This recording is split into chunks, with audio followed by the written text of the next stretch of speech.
तो लोकेश कनगराज की coolie movie finally release हो चुकी है और इसके बाद कहा जा रहा है कि लोकेश कनगराज अब वो जो अपना एक स्टाइल था सिनेमा का वो खो चुके हैं और वो अब बिलो एवरेज मूवीज बनाते हैं। और ये सही भी है। लियो, मास्टर, कूली, थालापति विजय, रजनीकांत जी जैसे सुपरस्टार, 1000 करोड़ 500 करोड़ जैसे बॉक्स ऑफिस कलेक्शन की उम्मीदें थी इन मूवीज से। चलो लियो, मास्टर मैं कहूँगा एवरेज थी, लेकिन जो उम्मीदें थी कैद थी, विक्रम इन जैसे मूवीज की वजह से वो इन मूवीज से पूरी नहीं होती। और कूली से खास करके ज्यादा उम्मीदें थी क्योंकि लोकेश कनगराज ने कई सारे इंटरव्यू में क्लियर किया था कि वो कहाँ लैग कर रहे थे मास्टर लियो बनाने में कि उसको इतने नेगेटिव रिव्यूज मिले। खास करके लियो से तो बहुत एक्सपेक्टेशन थी, लेकिन ऑडियंस को वो मूवी बिल्कुल भी पसंद नहीं आई। मूवी भले ही अच्छी हो, लेकिन क्या रीजंस थे तो लोकेश कनगराज ने खुद ही बताया कि उसमें वो गेम ऑफ थ्रोन्स वेडिंग वाला सीन कुछ जैसे एपिक करना चाह रहे थे जो वो फेल हो चुका था। यानी उन्होंने एक्सेप्ट कर लिया था कि वो मूवी में ठीक से जो उन्होंने सोचा था वो एग्जीक्यूट नहीं कर पाए। ऊपर से लियो मास्टर में जो ओवर हाइप थी कि ये मूवी एलसीओ में होगी, तो जो ऑडियंस की एक्सपेक्टेशन थी तो उस हिसाब से उनको मूवी बनानी चाहिए थी। उसके वजह उन्होंने स्टैंड अलोन मूवी बनाने के ऊपर फोकस किया। साथ ही में उनके ऊपर प्रेशर भी था थालापति विजय का स्टारडम मूवी में दिखाना, उनके फैंस को सेटिस्फाई करना। तो ये कई सारी बातें उन्होंने इंटरव्यू में कही थी। तो मैं भी यार एक्साइटेड था कि चलो यार फाइनली लोकेश कनगराज ने फिगर आउट कर लिया कि वो कहाँ पर लैग कर रहे थे। और वहीं पर देखोगे तो रजनीकांत की पैन इंडिया फैन फॉलोइंग है। ये कह लो कि वो बहुत बड़े सुपरस्टार रहे हैं। ऐसा कोई नहीं इंडिया में जो रजनीकांत जी को नहीं जानता, लेकिन बहुत कम ऐसे डायरेक्टर बचे जो उनका ऑरा यूज कर पाए, उनके हिसाब से स्टोरी लिख पाए। तो रजनीकांत जी, नागार्जुन जी, उपेंद्र जी, हर इंडस्ट्री के बड़े बड़े स्टार, आमिर खान और ऊपर से Lokesh Kanagaraj as a director.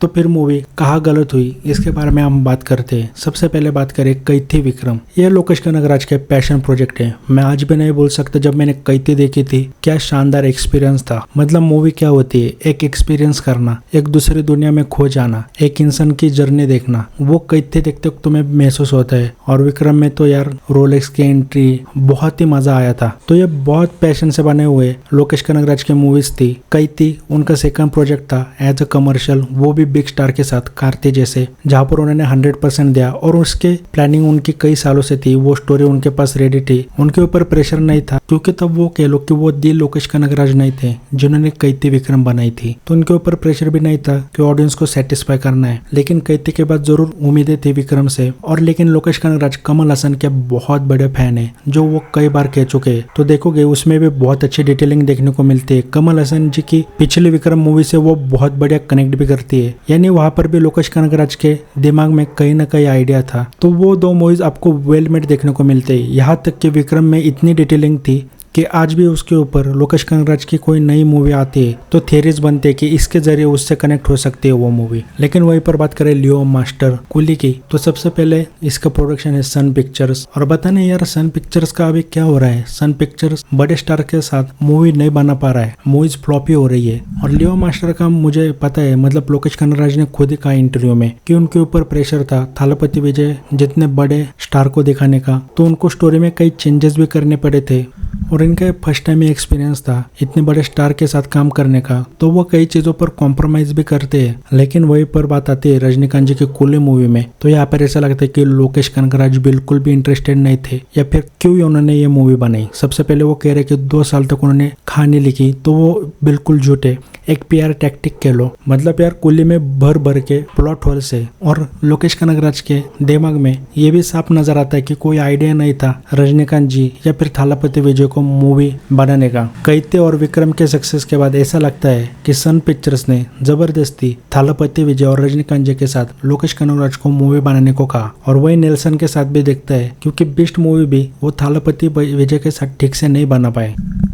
या फिर एयर मुरुगदास ले लो, उनके साउथ में तो मूवी अच्छी होती है तमिल एक्टर्स के साथ। शिव कार्तिकेयन क्या भी ले लो, हाइप तो बन रही मूवी की। लेकिन जैसे वो तेलुगु में जाते हैं महेश बाबू, बॉलीवुड में जाते हैं सलमान खान, वो बोखला जाते हैं, वो नहीं, वो स्टारडम के साथ क्या करना है वो जानते हैं। या फिर पता नहीं इन सुपरस्टार का उनके ऊपर प्रेशर होता है कि वो एक सिंपली मूवी बनाए जिसमें मास मोमेंट्स हो। तो जैसे देखोगे कूली मूवी बनाने में लोकेश कनगराज का कोई इंटरेस्ट भी नहीं दिख रहा था क्योंकि यार इतने प्लॉट होल थे। और ऊपर से यार नागार्जुन जैसे एक्टर को उन्होंने वेस्ट कर दिया मतलब नागार्जुन जैसा सुपरस्टार, उसको इतनी घटिया कैरेक्टर ट्रीटमेंट दी गई है उसके कैरेक्टर को। मतलब जो मलयालम एक्टर है शोबिन, उनका character arc Nagarjuna character arc से बढ़िया था। नागार्जुन भी कहीं इंटरेस्टेड नहीं दिख रहे थे, वो भी पता चल रहा था उन्होंने पैसों के लिए वो मूवी साइन कर ली। लेकिन यार नागार्जुन को एक साइड विलन के तौर पर देखा है ये केलो मूवी में। और लास्ट में जिस तरह वो खुद एक सुपरस्टार भी रह चुके हैं तेलुगु में और उनको इतने कुत्ते की तरह मार खाते हुए भी दिखाया, तो वो ऑरा भी था ना कि एक कितने बड़े स्टार को तुमने एज अ विलन दिखाया, तो वो जो एक ऑरा भी क्रिएट हुआ था ना, वो भी ठीक से लोकेश कनगराज यूज नहीं कर पाए। और स्टोरी ट्विस्ट तो छोड़ ही दो, मतलब मैं यार बहुत गलतियां निकाल सकता हूँ। आमिर खान का अननेसेसरी क्यूमियो, और जो खुद आमिर खान भी जानते थे कि वो मूवी में फिट नहीं बैठ रहे, तो उन्होंने पहले ही हाथ झाड़ लिया इंटरव्यू में ये कहकर कि भाई मैंने तो यार रजनीकांत जी के लिए मूवी की है, मुझे कोई इंटरेस्ट नहीं था, मैंने कहानी भी नहीं सुनी। मतलब वहां पर भी लिटरली एक प्लॉट होल है कि रजनीकांत जी के पास कोई प्लान भी नहीं था कैरेक्टर के पास मूवी में, और आमिर खान मारने वाला होता है और फिर वो रुक जाता है। मतलब जितने भी कैरेक्टर्स के लिए हम हाइप थे, नागार्जुन जी का कैरेक्टर, साइमन, आमिर खान का कैरेक्टर, दाहा, इनका कोई ऑरा ही नहीं था। जैसे रोलेक्स का ऑरा था, जैसे उसकी एंट्री दिखाकर हमें फील किया था कि ये बंदे में कुछ तो बात है। ये कह लो ओवरऑल मुझे लगता है कि लोकेश कनगराज जो अपने पैशन प्रोजेक्ट्स थे, कैद थी, विक्रम, वो तो उन्होंने ठीक से कर लिए। अब उनके पास कोई ऐसे पैशन प्रोजेक्ट्स नहीं रहे। जो है कैद थी 2, रोलेक्स, उनके ऊपर वो काम करना चाह रहे हैं, लेकिन प्रोडक्शन ऐसा लग रहा है उनको फोर्स कर रहा है सुपरस्टार के साथ मूवीज बनाने के लिए। या फिर एक दूसरी चीज ऐसे भी है कि अब वो क्रिएटिविटी खत्म हो चुकी है उनके अंदर, वो एक क्रिएटिविटी ब्लॉक आ चुका है जो डेफिनेटली होता है। क्योंकि लियो देखोगे तो फैंस ने उनसे ज्यादा बढ़िया स्टोरीज बनाई थी एज अ थियरी के लो, और वहां पर एक अच्छा चांस था कि रोलेक्स को दिखाते, मजा आ जाता। मतलब वो ऑडियंस को पल्स ही नहीं पकड़ पाए कि उस मूवी में फैंस कितना वेट कर रहे थे रोलेक्स वर्सेस थालापति विजय का फेस ऑफ देखने के लिए। खैर कुली के बाद तो मेरी सारी उम्मीदें खत्म हो चुकी है, और अब पता नहीं कैद थी 2 और रोलेक्स जो वो लोकेश कनगराज मूवी बनाने भी वाले है वो ठीक से बना पाएंगे या नहीं। और कुली की बात करूँ तो यार मैं कहूँगा कि मुझे बहुत बुरी भी नहीं लगी, बस जो एक्सपेक्टेशन थी वो ये मूवी पूरे नहीं कर पाती। तो ये कह लो कि बहुत बुरी भी नहीं थी, बहुत बेकार भी नहीं थी, एवरेज थी, एंजॉय कर लोगे। लेकिन जिस तरह नागार्जुन जी के कैरेक्टर को वेस्ट किया, आमिर खान का अननेसेसरी कैमियो, तो समझ नहीं आता कि लोकेश कनगराज ने और वक्त लेकर एक अच्छी मूवी क्यों नहीं लिखी। कम से कम कैमियो तो अच्छे तरीके से प्लान कर लेते। हाँ एक चीज जरूर कहूंगा, रजनीकांत जी की जितनी भी अभी तक मूवीज आई है उनमें से कोई अच्छी है कह लो। अगर रजनीकांत जी के फैन हो तो जरूर जाकर देखो, और वैसे भी यार अच्छा खासा मजा आ जाता है अगर ऑडियंस के साथ भी देखोगे।